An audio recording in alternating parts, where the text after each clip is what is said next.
News and current affairs. Tagpangapin sang kamatuoran, tagpangapin sang banwa. Sa mga nagabaga nga balita sa TV Patrol Panay, masobrang 2 ka bilyon nga 2017 budget para sa syudad sa Iloilo, pasado na.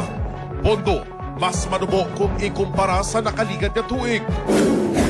Mga opisyal kag empleyado sa Land Transportation Office 6, ginpaidalom sa mandatory drug test.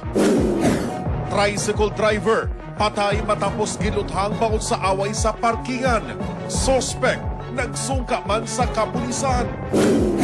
Pulian sang barangay kapitan kag kagawad sa syudad kag probinsya, gin-raid sa mga otoridad, mga armas kag bala na kumpiska. Kag mga katapos sang media sa Iloilo, nagpaindis-indis sa patag sang bowling.